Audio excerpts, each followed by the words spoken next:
नमस्कार दोस्तों, SS study 1.0 में आपका स्वागत है। आज हम कक्षा 10 के साइंस के कुछ महत्वपूर्ण बहुविकल्पी क्वेश्चन को हल करेंगे, जो यूपी बोर्ड पेपर के लिए बहुत इम्पॉर्टेंट है। चलिए वीडियो को स्टार्ट करते हैं। क्वेश्चन नंबर 1 है, मानव आँख की रेटिना द्वारा बनाई गई छवि होती है। रेटिना द्वारा बनाई गई छवि होती है। ऑप्शन है आभासी और सीधा, वास्तविक तथा उल्टा, आभासी तथा उल्टा, वास्तविक तथा सीधा। तो इसमें सही ऑप्शन हो जाएगा दोस्तों बी नंबर, वास्तविक तथा उल्टा। रेटिना द्वारा बनाई गई छवि होती है वास्तविक तथा उल्टा। क्वेश्चन नंबर दूसरा है,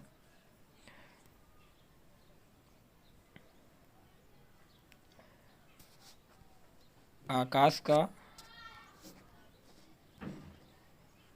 का रंग नीला प्रतीत होता है। आकाश का रंग किस कारण नीला दिखाई देता है? इसका ऑप्शन है प्रकाश के परावर्तन के कारण, दूसरा प्रकाश के प्रकीर्णन के कारण, तीसरा है प्रकाश के अपवर्तन के कारण। यहाँ पे रहेगा प्रकाश के अपवर्तन के कारण,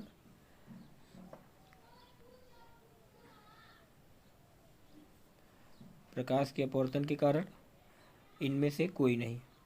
तो सही ऑप्शन हो जाएगा बी नंबर, प्रकाश के प्रकीर्णन के कारण आकाश का रंग नीला दिखाई देता है। क्वेश्चन नंबर 3 है, किस दर्पण में वस्तु का बड़ा प्रतिबिंब बनता है? ऑप्शन है अवतल दर्पण, उत्तल दर्पण, अवतल लेंस तथा उत्तल लेंस। तो यहाँ पे दोस्तों दर्पण की बात हो रही है। ये दो ऑप्शन तो वैसे ही नहीं होंगे, अवतल लेंस और उत्तल लेंस। तो हमें पता है वस्तु का बड़ा प्रतिबिंब कौन सा दर्पण बनाता है? अवतल दर्पण बनाता है। तो सही ऑप्शन ए हो जाएगा। चौथा क्वेश्चन है, निम्नलिखित में से कौन सा उपकरण वैद्युत धारा की उपस्थिति को दर्शाता है? तो इसका मतलब यह है कि वैद्युत धारा किस में मापी जाती है, मतलब वैद्युत धारा का एक प्रकार से मात्रक क्या होता है। ऑप्शन दिया है, पहला है गैल्वेनोमीटर, दूसरा है वोल्ट मीटर, तीसरा है ए तथा बी दोनों, मतलब गैल्वेनोमीटर और वोल्ट मीटर दोनों, और चौथा है इनमें से कोई नहीं।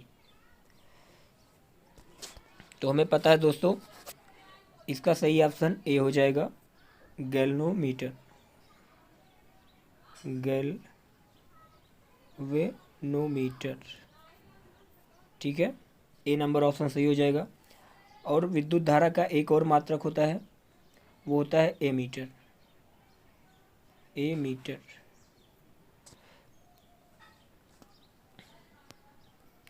वो होता है एमीटर। अगर पूछा जाए विद्युत धारा का मात्रक, तो एमीटर लगाएंगे अगर ऑप्शन में दिया रहेगा तो, क्योंकि ये विद्युत धारा की निम्न विद्युत धारा को मापता है एमीटर, और उच्च विद्युत धारा को गैल्वेनोमीटर मापता है। तो यहाँ पे एमीटर नहीं था, इसलिए गैल्वेनोमीटर ऑप्शन सही हो जाएगा। पांचवा क्वेश्चन है, दाएं हाथ के अंगूठे का नियम किसने दिया था? दाएं हाथ के अंगूठे का नियम किसने दिया था? ऑप्शन है फ्लेमिंग, पहला ऑप्शन है फ्लेमिंग, दूसरा है आइंस्टीन, और तीसरा है मैक्सवेल, और चौथा इनमें से कोई नहीं। तो दाएं हाथ के अंगूठे का नियम मैक्सवेल ने दिया था। ऑप्शन सी नंबर सही हो जाएगा।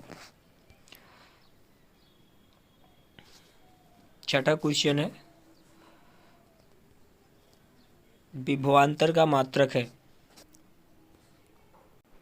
विभवांतर का मात्रक है, ऑप्शन ए है वोल्ट, और बी है ओम, तीन है ऑप्शन सी है एम्पियर, सॉरी यहाँ पे सी रहेगा, ऑप्शन सी एम्पियर, और ऑप्शन डी है कूलम।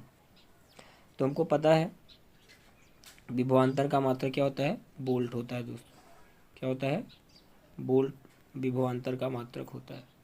और जो ओम है ये प्रतिरोध का मात्रक होता है, प्रतिरोध। और एम्पियर जो है वो विद्युत धारा का मात्रक होता है, विद्युत धारा का मात्रक होता है। 6 नंबर क्वेश्चन है, निम्न में किस संयोजन द्वारा प्रतिरोध का मान बढ़ता है? मतलब प्रतिरोध को किस में जोड़ने पर उसका मान बढ़ता है? ऑप्शन दिया है श्रेणी क्रम, और दूसरा है समांतर क्रम, और तीसरा है श्रेणी क्रम तथा समांतर क्रम दोनों में बढ़ता है, और चौथा है इनमें से कोई नहीं। तो हमें पता है दोस्तों श्रेणी क्रम में जोड़ने से प्रतिरोध का मान बढ़ता है, तो ऑप्शन ए नंबर सही हो जाएगा, श्रेणी क्रम। श्रेणी क्रम में जोड़ने पे प्रतिरोध का मान बढ़ता है, तो ऑप्शन ए सही होगा। और 7वां क्वेश्चन है,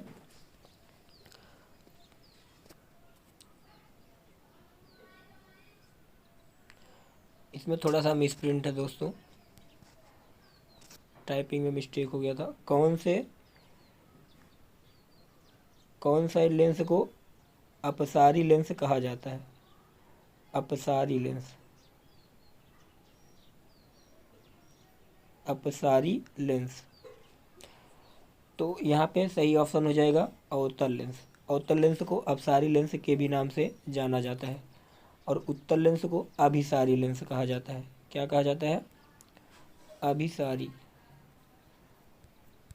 ध्यान देना, ये इंपॉर्टेंट क्वेश्चन है। अगर अवतल लेंस की बात की जाए तो वो अपसारी लेंस, और उत्तल लेंस की बात की जाए तो वो अभिसारी लेंस के नाम से जाना जाता है। 8वां क्वेश्चन है, 1 HP बराबर होता है। HP मतलब क्या होता है दोस्तों? HP का पूरा नाम होता है हार्स पावर। HP का पूरा नाम होता है हार्स पावर। तो 1 हार्स पावर बराबर होता है, ऑप्शन में दिया है 746 वाट, 760 वाट, 780 वाट, और ऑप्शन डी है 550 वाट। तो हमें ये बात पता है 1 हार्स पावर 746 वाट के बराबर होता है, 746 वाट, सॉरी 746 वाट। ऑप्शन ए सही हो जाएगा।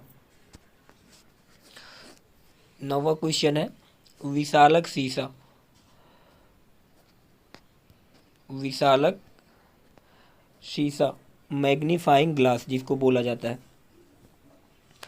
इसमें से कौन से लेंस या दर्पण को विशालक शीशा या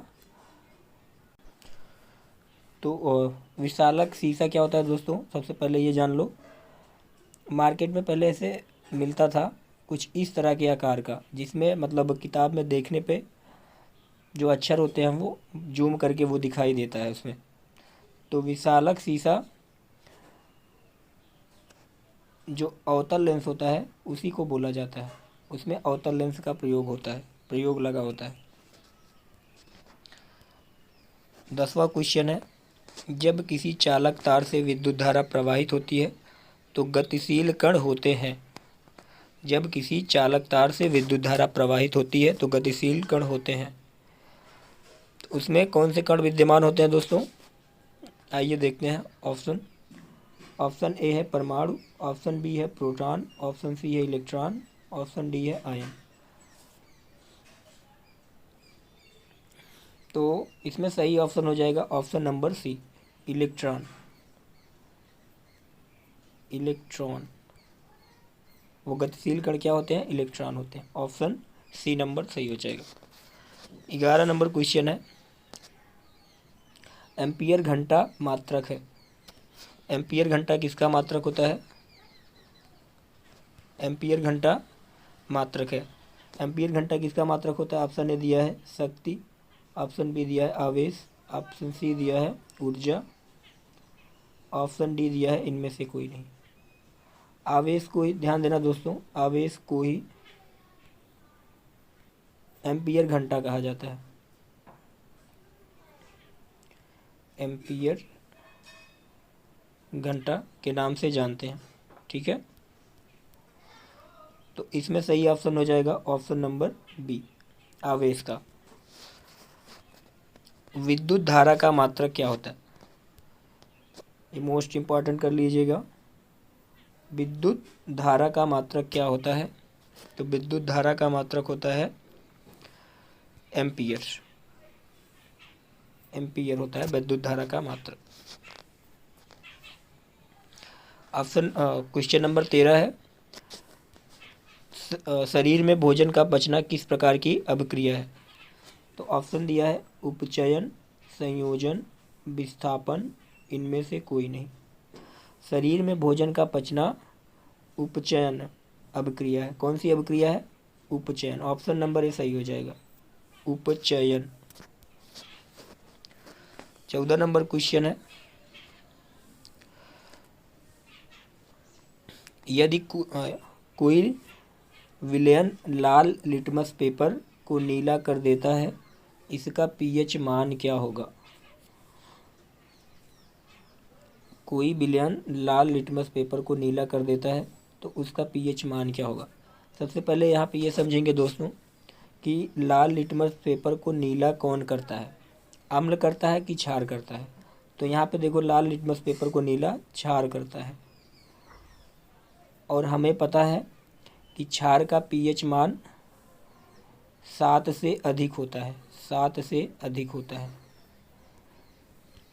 तो ऑप्शन में 7 से अधिक, ऑप्शन ए में दिया है 11, ऑप्शन बी में 10, ऑप्शन सी दिया है 15 और ऑप्शन डी में दिया है ए और बी। तो 7 से अधिक ऑप्शन ए और ऑप्शन बी, 10 और 11 दोनों सही हो जाएंगे। तो कहने का मतलब इसमें ऑप्शन नंबर डी सही होगा, ए और बी। ऑप्शन ए और बी दोनों सही हो जाएगा।